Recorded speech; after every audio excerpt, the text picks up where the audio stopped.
Binuo yan ng management sila. Mga kakilala, kalapit, ano. Pwede po ba malaman saan sila nanggaling, paano kayo napasok sa saan nanggaling? Kasi hindi ko sila... Kasi tulad nito ni Wilbert, eto followers ng Shackle to. Makikita mo sa mga video, ilagay yung Shackle. Hindi namin kailangan yung kailangan namin yung mga Shackle talaga. Ito is, si Alvin, kapatid ko yan. Sureball yan, Shackle yan. Pag hindi, yan isa. Pero yung mga palihim na pinapakinggan yan. Solid. Sis, eto, wala magaling yan. Sir Cassie, kapag-anak ka po ba ni Sir Ogie? Ano ba, sabi yung sigiro? Ako kumag-anak siya. Kamag-anak ba siya, no? Legit? Kamag-anak ba si, ano? Sabi nila, Patanggenyo ka po. Patanggenyo ka? So si Sir, the drummer niyo na napakahusan. Ay, oo. In fairness, Pogi. Dalawa drama na. Maraming curious. Dalawa drama lang yung pares Pogi. Ano ba? Paano mo may napasok sa shop? Dati, ibang sarado. Paano mo napasok? Dahil kay Kuya Ras, yung aming bahista. Dahil magkabanda kami sa Korea. So, okay naman po. Ilang months naman kayo magkakasama sa Years na. Years na. Since 2019. So, yung album na gagawin kayo na po yun. Kami na po. What if nakuha nyo din siya ako na nila? Basta mahalaga po makuha lang namin kasi ano namin yun eh. Trademark yun. Saka kami, halos kami nga yung ng Shackle, di ba? Yung kumuha, hindi, wala kang pakialam yun eh. Pwede namang dalawang mangyari. Pwedeng hindi na, basta ang importante, makuha natin legal rights. Yung ano, kitaan. Ayaw yung mga tao na sila yung gumagamit. No. Mas identified sa inyo. Mas identified na sa inyong dalawa eh. Kasi composer. Yung last na lang po. Kasi gusto yung mga nagre-reunion na band, nag-big concerts ang Eraserheads, ang Paper Maya. Wala po mga hirap na gano'n. Siyempre. Malabo pa po yan sa sabaw ng buko. Mali yun ba yan? Sa tubig ng po. Sa patis.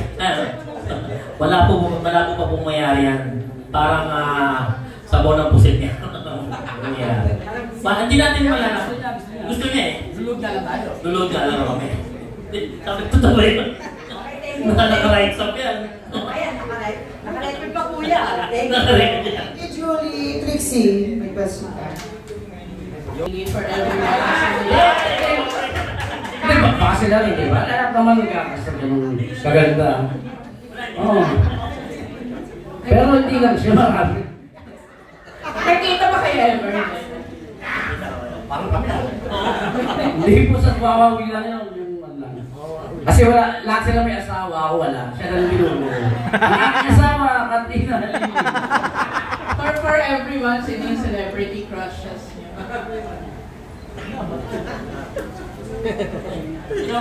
Walang hindi. Isa pa kami sa celebrity crush. Ay! Ako isa lang ang celebrity ng buhay ko yung kasama na dyan. Showbiz. Sabi mo ko ba yan? Sino?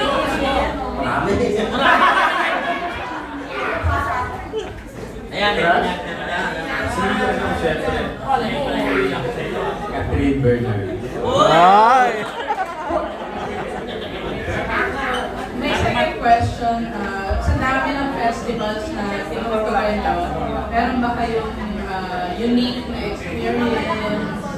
Like ba si Cardi B dahil parang may lumato sa kanya rin.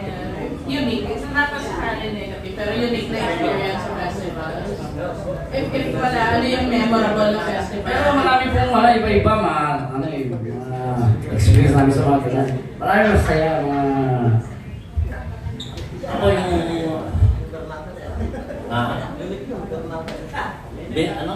Ito, unique to. Hindi, iba-iba kasi yung experience eh, ng bawat pinupunta namin lugar. Halos lahat na saya. Hindi ko malaman kung anong pwedeng sabihin na unique na ito, yung reset sa Repacol or sa Chapel. May ano kami may experience yung kakaiba yung nag-aalis ng Granada. Meron. Meron? Yung dami ng tao na wala sila lahat. Wala yan. Ito Totoong Granada or fake? Siguro sa Mindanao area. Saan yun? Wala yung mic. No, ba? Ayun ano po yun, somewhere in Compostela Valley yun. Dito ko sa harapan improvise bank, dito. Hindi siya pumutok, pero lahat ng tao na takbuhan na. Tapos bumaba siya Noel, sabi niya sa naghagis, kung magbibiro kayo, ituloy niyo na lang eh. Parang gano'n. Hindi kasi sumabog eh. As meron din kami mga early mga 90s hindi pa po kami nakakapagsimula ng tumugtog. Hindi pa nga siya nakakata. Batuhan ng mga bote sa Abra. Kasi sponsor kasi bote yung alak. Beer. Galo na naggantihan. Isa sa nakakalungkot kasi maraming nasaktan ng time na yan.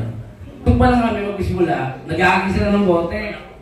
Hindi ang daming tinatamaan, kaya daming na hospital noon, hindi kami natuloy. Kaya sabi nung may-ari ng hospital, ang susunod sila mag-sponsor mga tutulong. Thank you. We're down to our 3 questions again. O follow-up daw si Em. Na ang Sirena is about dun sa anak niya. Sirena is inspired ng anak niya. So, nilabas niya na yung anak niya is Sirena. So, yung ituloy mo lang ba is mayroong particular person? Parang siya yata yung gusto niyang aminin sa sarili niya. Seriously. Totoo ba? Seriously. Ito na yung oras. Ito na lang ang pagkakataon. Kailangan mo lang aminin na. Ano ba yan? May revelation? Pili mo na. Totoo ba? Hindi, baka may gustong umamin isa sa amin dito. Yan, ito na yung ano nyo. Wala namang, hindi ba, ano istorya ba nakita mo? Nagawa ko siya sa mga ng LRT, tapos parang bumuna sa yung iba-iba na may kami na nakita yun. Hanggang sa pag-uwi na buo na yung kanta.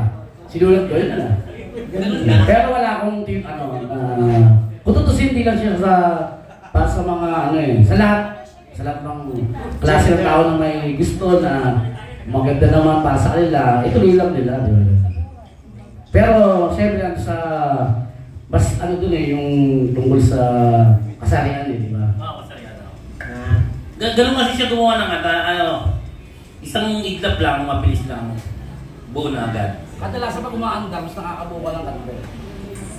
Nakasaya sa bus, nakakabuo. Kasi parang tingin ko, pag mag-usulot ka na nakaupo, ayaw gumalaw.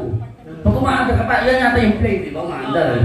Hindi, totoo yun. Pag nagbabike nga ako, may nabubuo agad na kanta eh. Pag nagdadrive, pag umaandar. Pero pag kuminto kayo, gano'n siguro talaga yung parang typing makakakanta kayo na pang nakakabuo kayo nun. Baka subukan nyo yung mga gumagawa ng kanta, mas effective yun yung umaandar ka. Galing, natatandaan lahat. Diba? Question. Hi po, I'm Alan Sancon, Stars Butog, saka po member ng BMPC. So, tanong ko lang sir, siguro curious question lang rin po. Parang pansin ko po bukod sa magaganda yung kanta nyo, isang something in common sa inyo compared dun sa ibang band, parang walang may tattoo sa inyo. Di ba usually pagka band may mga tattoo? Ako kami sa karayong. Hindi. Meron din yung vlog ng Pilipinas. Meron. Ako po, nasa hindi ko pwedeng pakita. Ito, sino may gato pa? Salvin. Meron. Meron din po. Yung serious question naman po, gaano po kayo kaapektado nung nangyaring nawala yung pangalan na Shackle at naging Repacol po kayo? Wala naman sa akin, pero yung may gumagamit, yun yung Tapos, parang tinutuloy nila na hindi naman dapat. Hindi naman sila. Saka, hindi, kahit sino, di ba? Yung ginagamit yung tatak nyo, yung tapos kahit balikan ka, parang kahit sa tao na lang, alam nila, ayaw nila eh. Kung gamitin niya, magbago na kayo, parang gano'n. Ayaw nila eh. How about sa mga booking nyo? Parang nagkaroon ba ng parang yung mga magulo, naging magulo? Isa, nagkakaroon ng conflict sa mga booking. Dahil nga doon, Ewan ko, sila kasi parang nalilito yung mga tao, kaya mas the best na sana dumating na po yung mga desisyon para alam na kung sino ang kukunin. Sir, tanong ko lang, yung pinaglalaban nyo ba, mabalik yung shackle na pangalan sa inyo or yung legal matters lang? Legal matters po. Okay lang na hindi na bumalik yung shackle? Hindi, kasama na rin po yun sa legal matters. Kasama. Hindi, last last question. Para naman gusto naming marinig yung boses ng iba eh. Parang nahihiya kayong sabihin yung celebrity crushes nyo eh, di ba? Parang nasa showbiz kasi kami ngayon. Paano namin susunod kung di kayo magsasalita, di ba? Pero ano lang, sino na lang yung mga local female singer na gusto nyo makakollaborate? Halimbawa magkakaroon kayo ng gig soon. Local celebrity singers. Taylor Shish. Local na lang para mas madaling ano. Si ano siguro, si Sarah na lang, Sarah. Sarah Heronimo. Si Sak. Yun din po, si Sarah. Bukod sa asawa nyo? Bukod sa asawa, hindi ako marami. Ay, sino basta sino pwede. Sino po? Isa-isa. Si Moira. Ayan, Moira pwede. Sir. Bukod kay Katrina Halili po. Sarah rin. Yung kasi nga basta bukas sila, bukas. Basta gusto niya Sa akin, basta Si Yeng Constantino. Yeng. Kaya po, rock ko pagi po sa akin. ngayon namin yung laman. Kahit sino, basta gate sila sa project. Yeah. Si Catherine gusto mo rin kumanta. Okay, congratulations, Repacol. Jakol! Totoo yan, ha? Nalagay ko yan. Hindi, Jakol po. Siya kasi yun yung tropa ng mga barkada ng Noel sa Paranaque. Tropa, pangalan niya ng grupo o tropahan sa may Santo Niño na ginawang band. Yan. mga salitang kali kasi yung salitang kanto, yung mga parang mga ano yung maplaning. Yung mga sinaulo. Oo, yan. Pero hindi naman kayo. Pero yung sa amin, kasi ang shackle talaga, huwag yun yung shackle ba? Sa amin ay, parang may ano kami din, may meaning kami na tropahan namin yung shackle. Ginamit na namin sa banda. Pero yung iba pa yung tayong shackle na Pero sa tao talaga, ang ibig sabihin nun parang drumming, no? Parang may shackle naman to sa ulo. Kung may salpik, no? May salpik. Pero hindi naman kayo. Pero ngayon, hindi na gawin. Iba na, shackle, siya, ikaw, ako, kayo, o lahat. Sana mabalik, no?